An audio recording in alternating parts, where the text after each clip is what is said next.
Bab 061. Bapak ngapain di rumah saya? Tanya Naya dengan kaki masih gemetar dan tangan yang masih memeluk tas dan mengangkat rok. Tak menjawab pertanyaan Naya, tangan Raihan malah bergerak menyalakan lampu. Mata Naya langsung terpicing beradaptasi dari gelap ke terang. Dan di saat yang bersamaan mata Raihan turun ke arah tangan Naya yang mengangkat rok lumayan tinggi, dan tentu saja perbuatannya itu sangat mengekspos kedua paha putihnya. Sungguh jika Raihan tak bisa mengendalikan diri, sudah pasti ia akan menyerang Naya saat itu juga. Naya mengikuti kemana mata Raihan tengah memandang, saat tahu kedua pahanya lah yang tengah menjadi objek pandangan bosnya, ia dengan cepat melepas tangan dan menurunkan roknya dengan panik. Raihan tersenyum miring melihat wanita di depannya tengah ketakutan karena ulahnya dengan posisi masih menyender dengan kedua tangan menyilang di dada. Pikiran Naya terusik memikirkan bagaimana bisa bosnya masuk ke dalam rumah dengan begitu mulus tanpa merusak pintu maupun jendela. Ia tidak pernah menduga sebelumnya bosnya itu ada di dalam, sedangkan saat di luar tadi ia tak melihat penampakan mobil milik Raihan. Naya sibuk dengan segala dugaannya, sedangkan sang bos malah terlihat begitu datar seakan tidak ada kejadian apapun yang sudah ia lakukan. Raihan bakat jadi maling rupanya, masuk rumah orang kagak pakai ngerusak apa-apa. Johan masih tak mengerti dengan kelakuan bosnya hari. Pulang dari rapat langsung minta diantar ke rumah kontrakan Naya, dia juga tahu bosnya itu tengah mendekati sang karyawan, tapi tindakan konyolnya sungguh di luar logika. Bagaimana bisa dengan entengnya sang bos menyuruh ia meminta kunci cadangan pada si pemilik kontrakan, bahkan menyuruhnya untuk diratakan saja seluruh kontrakan jika si pemilik tidak mau menyerahkannya.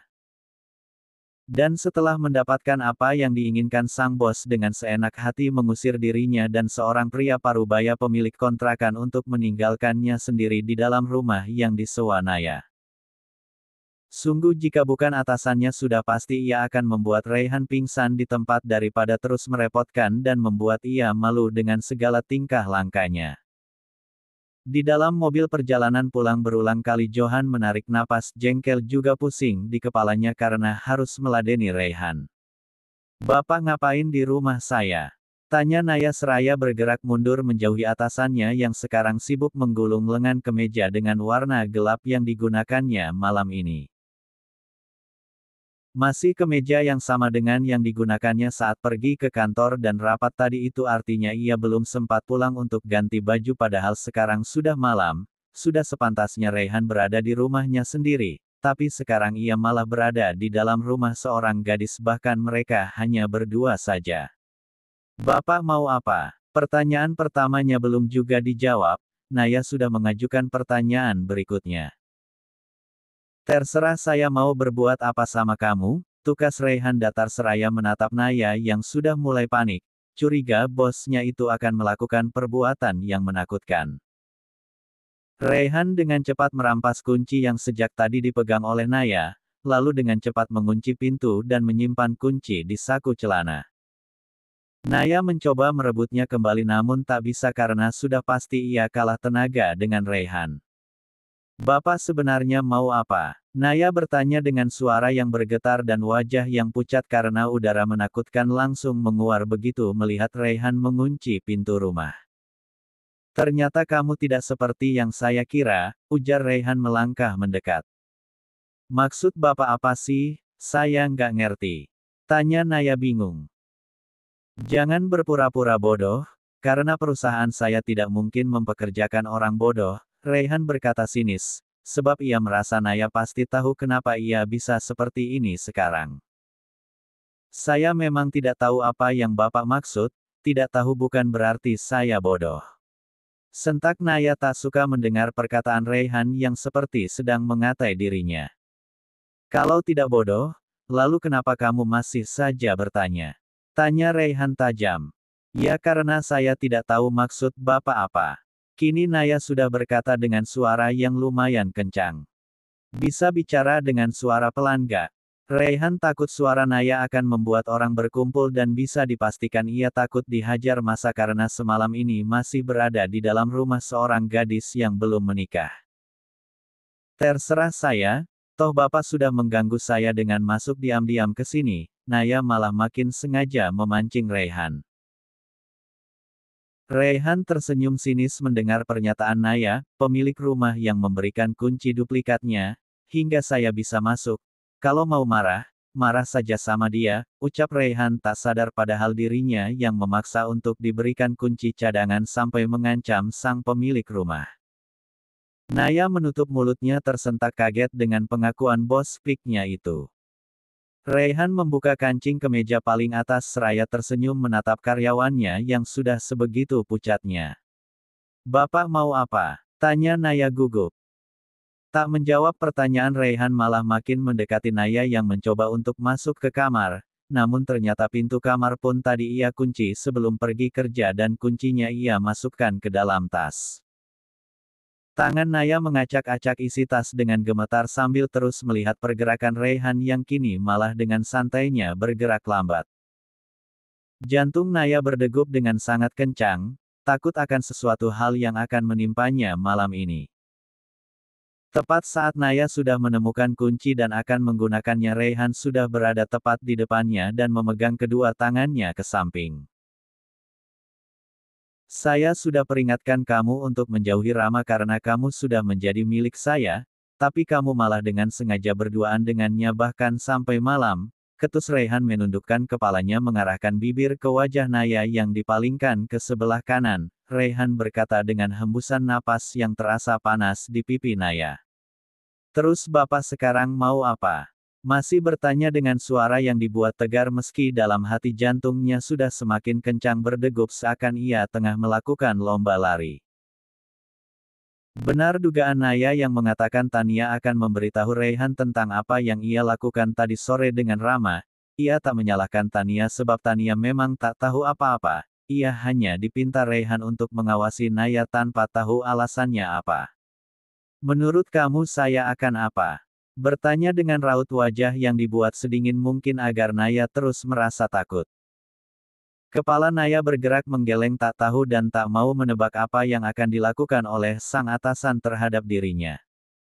Takut. Bertanya mengejek karena tubuh gadis di hadapannya sudah tak bisa diam mencoba melepaskan diri dari manusia yang mungkin saja akan menjadi hewan buas dalam sekejap. Ngapain aku takut sama kamu? Mulai mengumpulkan keberanian untuk menyelamatkan diri. Oh sudah aku kamu ya sekarang.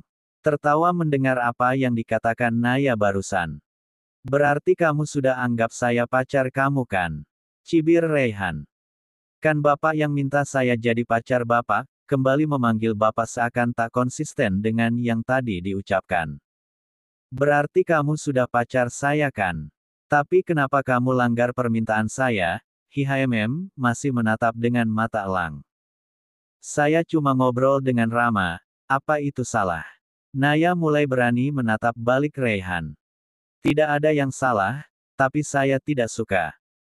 Berkata tajam tepat di depan bibir Naya hingga Naya menjengkit menghimpit pintu kamar menghindari bibir mereka beradu. Harusnya terserah saya mau melakukan apa, lagian kita cuma pacaran bukannya menikah, bentak Naya membela diri, baru pacaran saja sudah dibatasi harus berteman dengan siapa-siapanya.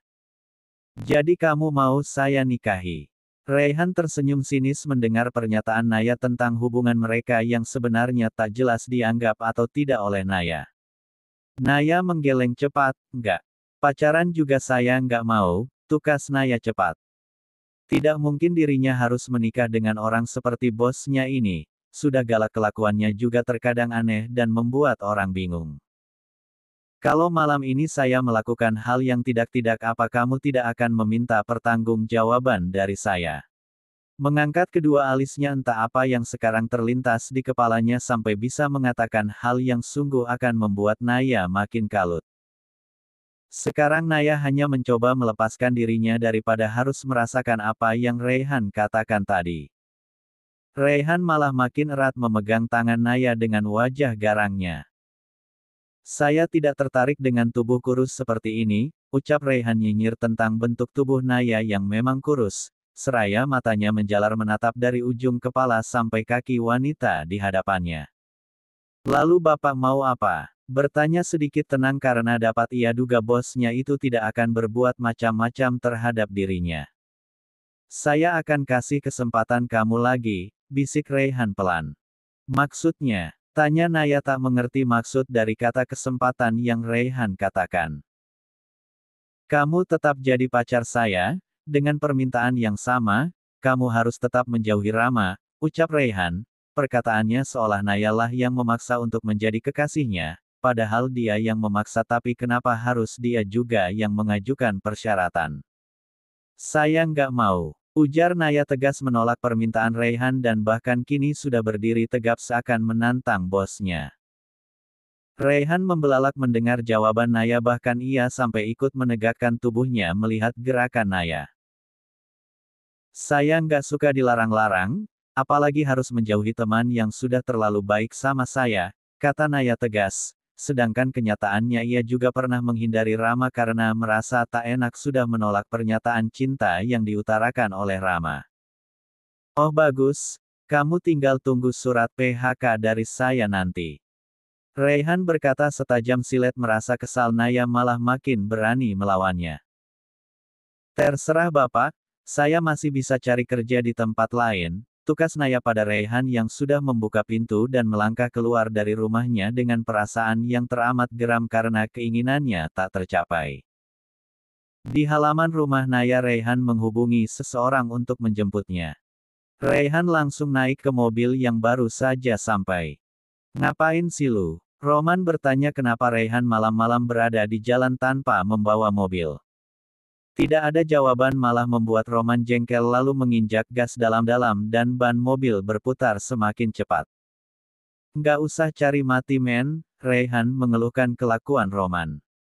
Makanya kalau ditanya tuh ngejawab, bukan malah narik napas sepanjang-panjangnya, emang lu pikir yang butuh napas cuma lu doang.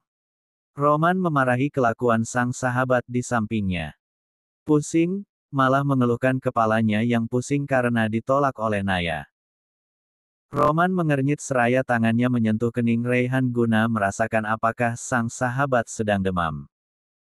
Perasaan gak panas, imbuhnya kemudian setelah merasa tak ada yang aneh dengan suhu tubuh Raihan.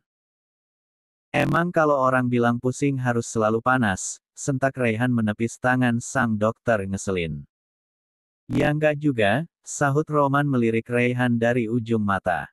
Terus lu pusing kenapa? Bertanya saja daripada ia salah lagi. Naya, ucap Raihan pelan. Mendengar nama Naya Roman langsung dapat mengerti, udahlah Ray jangan dipaksa kalau orang enggak mau, lanjut Roman mengingatkan sang teman untuk mundur saja tak usah terus mendekati wanita yang tak mau dengannya. Dia bukan enggak mau sama gue, cuma dia gengsi aja, Raihan berkata yakin karena ia bisa melihat bahwa di mata Naya memang ada cinta untuknya yang terus disembunyikan darinya. Cewek mana sih yang nggak mau sama gue, mulai membanggakan diri. Nah kalau lu tahu banyak cewek yang mau sama lu cari aja cewek lain, ngapain lu ngejar-ngejar karyawan lu, cibir Roman dongkol mendengar Raihan begitu pedenya membanggakan diri. Gue maunya dia, ketus Raihan. Ya lu baik-baikin kalau gitu, jangan malah lu bikin dia kesel mulu sama kelakuan lu, Roman memberi nasihat pada Raihan meski terdengar sinis tapi apa yang dikatakan Roman cukuplah benar apalagi Roman tahu maksud Raihan mendekati Naya karena apa. Namun ia biarkan saja berharap Raihan bisa berubah nantinya, karena yang ia tahu dari Johan Naya adalah wanita yang baik dan bisa membuat Raihan melupakan semua masa lalunya karena seorang wanita. Tapi gue mau pecat dia besok, tukas Raihan. Maki Roman dengan tangan yang bergerak cepat memukul bahu Raihan. Sakit otak lu ya, beneran dah, emosi gue lama-lama. Memaki tapi matanya tetap lurus menatap jalanan yang diterangi lampu-lampu. Lagian dianya nggak mau dengerin gue, membela diri tak terima dikatakan asteris dan dipukul oleh Roman. Ampun dah gue mah Ray, Roman memijit kening. Kini kepalanya yang gantian merasa pusing karena harus menimpali manusia macam Raihan ini. Terus gue harus gimana sekarang? Dia yang nantang gue buat pecat dia, kini meminta saran pada Roman. Biar dia yang minta juga kan gak harus lu ikutin Ray Adit. Roman menggeleng kepala seraya mulutnya berdecakan. Rayhan menarik napas lalu mengeluarkannya berulang. Yang lu mau sekarang apa? Tanya Roman. Ya dia jadi pacar gue lah, ucap Rayhan enteng. Lu deketin baik-baik jangan kayak orang mau ngajak ribut. Tingkah lu tuh terkadang bikin orang takut, kata Roman seraya menunggu pintu gerbang rumah Rayhan dibuka dan mobil gegas memasukkan mobil ke halaman. Rayhan mengangguk-angguk seperti orang yang mengerti apa yang dikatakan Roman. Roman melirik sekilas lalu masuk ke dalam rumah yang tak terkunci itu. Gue nginep, kata Roman sambil berlalu masuk ke dalam dapur mencari minuman segar di dalam kulkas. Rasanya tenggorokannya sangat kering setelah mengomel sepanjang jalan tadi. Sedang Rayhan langsung melangkah ke kamarnya membuka kemeja dan masuk ke kamar mandi guna membersihkan diri. Naya masuk kantor dengan perasaan cemas. Memang kemarin ia menantang Rayhan untuk memecat dirinya, tapi tak tahu kenapa pagi tadi saat ia bangun kepalanya mendadak migrain membayangkan harus kembali mencari pekerjaan yang cocok dengan dirinya jika Rayhan benar-benar membuktikan ucapannya kemarin malam. Sisil yang sedari tadi melihat wajah Naya tampak lesu dan tak bersemangat membuat ia keheranan sendiri. Kenapa, punya pacar bos kok malah nggak bergairah gini hidup kamu? Sisil sudah mulai menyinggung perihal Rayhan sekarang. Naya hanya dapat tersenyum kecut mendengar celoteh Sisil, apalagi saat ia melihat kedua alis Sisil yang sudah naik turun. Sisil tak tahu saja saat ini temannya itu memang sangat tak bersemangat masuk kerja apalagi jika tahu akan dipecat. Jika Sisil tahu sudah sangat dipastikan mulut Sisil tak akan berhenti mengoceh panjang bahkan mungkin bisa mengalahkan panjangnya jalanan di dunia. Tak berujung. Tapi setelah menunggu lama seraya tetap melakukan pekerjaannya, dirinya tak juga dipanggil bahkan hingga waktu menjelang sore pun tak ada tanda mencurigakan yang Naya rasakan. Sang pemilik perusahaan tak juga memanggilnya atau bahkan memberikan surat PHK padanya. Oke, waktunya pulang. Sisil sedang merapikan meja kerjanya lalu mengambil bedak di dalam tas dan memoleskan di wajah. Meski pulang kerja wajahnya harus tetap terlihat cerah dan berwarna dengan lipstik merah muda yang sudah bertengger manis di kedua bibirnya. Naya melirik sekilas apa yang tengah dilakukan temannya, sedangkan ia masih tetap menanti surat PHK-nya. Aneh memangnya kenapa dia harus sangat menanti surat PHK mestinya ia merasa tenang karena kemungkinan besar ia tak jadi dipecat. Padahal sejak tadi pagi ia merasa gelisah dengan jantung tak hentinya berdegup cepat. Ayo naik kita pulang, Sisil sudah menenteng tas. Naya mengangguk dan dengan gerakan lambat meraih tas hitamnya. Pulang ke rumah dengan perasaan bingung tak mengerti Rayhan tak juga memecatnya. Beberapa hari Naya mulai tak memikirkan perihal sang bos yang sepertinya tak jadi memecat dirinya dan sudah beberapa hari juga ia tak melihat bosnya. Entah kemana sang lelaki. Wanita itu bekerja seperti biasa bahkan sudah terlihat kembali banyak bicara apalagi jika sudah bertemu dengan Sisil. Nanti malam nonton yuk atau nongkrong di kafe gitu? Udah lama nih kita nggak ke kafe. Sisil mengajak Naya karena memang beberapa hari ini ia perhatikan temannya itu sering melamun tanpa ia tahu apa yang tengah menjadi lamunan Naya. Naya menggeleng tak mau. Kenapa? Masih mikirin Pak Rayhan ya? Tanya Sisil menerka bosnya itulah yang telah membuat Naya menjadi seperti sekarang. Naya menunduk tak menjawab pertanyaan Sisil. Udahlah nggak usah dipikirin, toh kamu juga tahu bos kita itu kayak apa, ucap Sisil. Naya mengernyit bingung seraya menoleh ke arah Sisil. Ngomongin apaan sih? Naya malah bertanya. Kamu nggak ngerti apa yang aku omongin. Menatap Naya serius. Enggak, sahut Naya datar. Sama dong, aku juga nggak ngerti hehe, malah terkekeh dengan ekspresi aneh. Terus ngapain bawa-bawa Pak Rayhan? Naya melihat memicing. Nggak tahu, tiba-tiba nih mulut bawaannya pengen nyerempet tuh bos, jutek terus, imbuh Sisil dengan mulut cemberut. Lagian kamu jadi sering bengong semenjak pacaran sama Pak Rayhan, lanjut Sisil menyenggol nama bosnya lagi. Aku udah nggak ada hubungan lagi sama tuh orang ya. Sahut Naya ketus. Hah. Tangan Sisil menutup mulutnya dengan mata membelalak. Ia begitu terkejut dengan pengakuan Naya. Tutup mata nanti kelilipan pulpen, menutup mata Sisil dengan telapak tangannya. Sisil menyingkirkan tangan Naya dari matanya, yang benar. Masa baru seminggu udah putus? Seminggu atau 2 minggu ya? Sisil malah sibuk menghitung berapa lama Naya dan Raihan pacaran.